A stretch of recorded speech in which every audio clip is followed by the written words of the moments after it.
Guys, wala kaming ulam ngayon. So ito ang ulam na uulamin namin. Tinibuok style pagluto.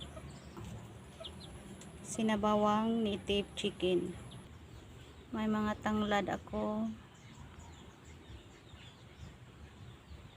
Malunggay. May papaya. Mutangan akong sili guys, ang akong tinibuok nga manok. Sili guys, oh. Ito na guys, ilunod ko na ang sili para hang-anghang siya. Ito, malapit na maluto guys ang native chicken ko nga sinabawan. Sa Bisaya, tinibuok nga manok.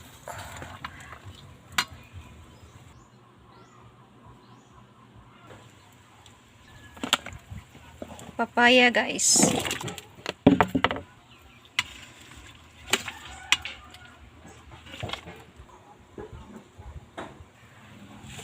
Guys, luto na ang manok na tinibuok. Thank you for watching guys. God bless. Bye bye.